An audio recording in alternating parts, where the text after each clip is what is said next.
for invented mental disorders. Traveling versions of the exhibit visit hundreds of cities across 5 continents, opening the way for hundreds of thousands to discover for themselves the dark truth behind psychiatry.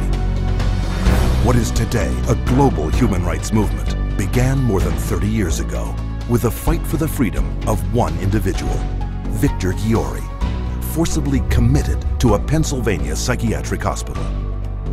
He was interviewed by a psychiatrist who said, "I can't understand a word this man is saying.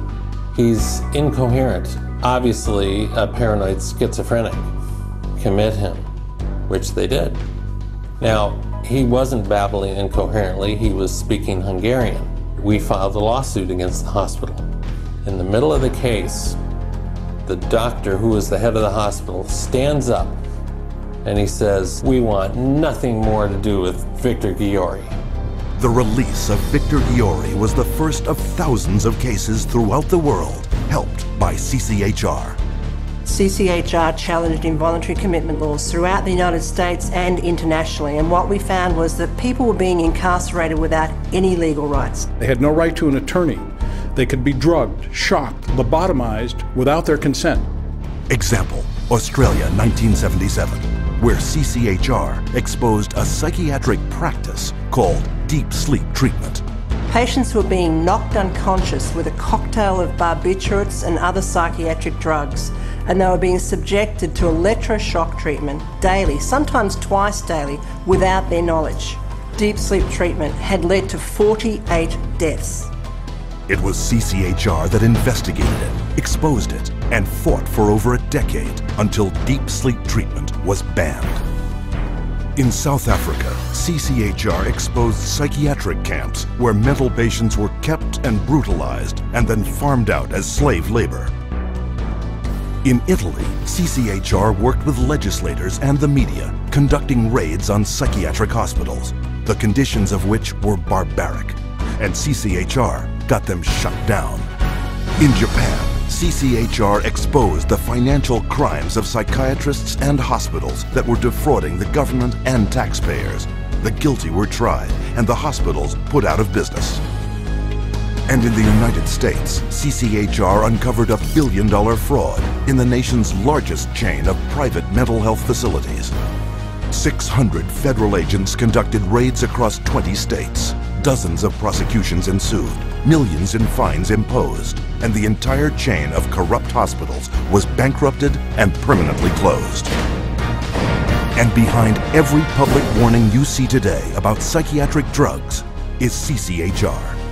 CCHR has documented the side effects of these drugs, has taken evidence to the FDA, has gone to Congress, has obtained congressional hearings. It took 13 years before the FDA finally admitted that those drugs can cause suicide and issued black box warnings. We got 9 state laws passed. Following that, it was the introduction of the Child Medication Safety Act in 2004. In the last 3 years alone, there have been more than 50 international drug regulatory agency warnings exposing the dangers of psychiatric drugs. History has told us every workable method that could be used to help people who are seriously disturbed, who do need some sort of treatment, has been suppressed and smashed by the vested interests of psychiatry and the pharmaceutical industry. The public's largely been getting their information from the industry that benefits on putting them on psychiatric drugs.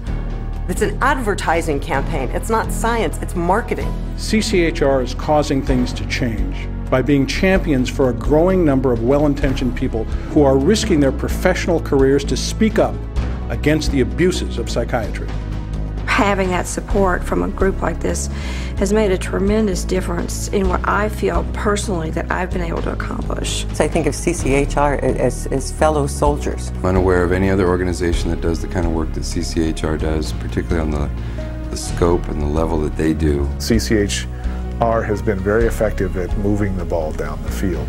One at a time, one state at a time, one legislator at a time. CCHR has had the resources to be able to teach and have legislators become more aware of what the problem with the psychotropic drugs are. CCHR has researched the issue. When you need the facts, you go to CCHR. Today, CCHR has over 300 chapters in dozens of countries around the world. Wherever and whenever psychiatrists abuse human rights, CCHR takes its message to the streets. From the United States to Japan, and from Canada to the United Kingdom, prominent members of CCHR lead marches to secure the protection and freedom from psychiatric abuse for everyone.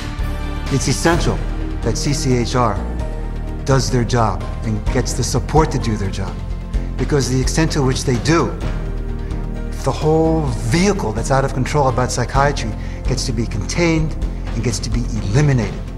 It scares me to think if this doesn't happen.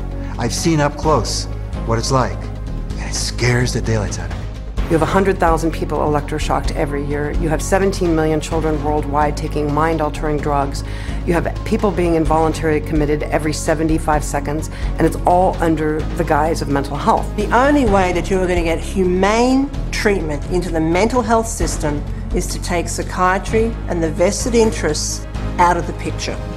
And only then will you see people truly obtaining mental health. You have two choices. Either you pretend you knew nothing about it, or you do something about it. With knowledge comes responsibility. That's why we're here.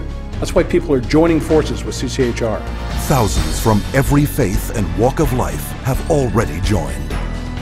CCHR investigates and exposes psychiatric violations of human rights, and will continue to do so until psychiatry's abusive and coercive practices cease and human rights and dignity are returned to all.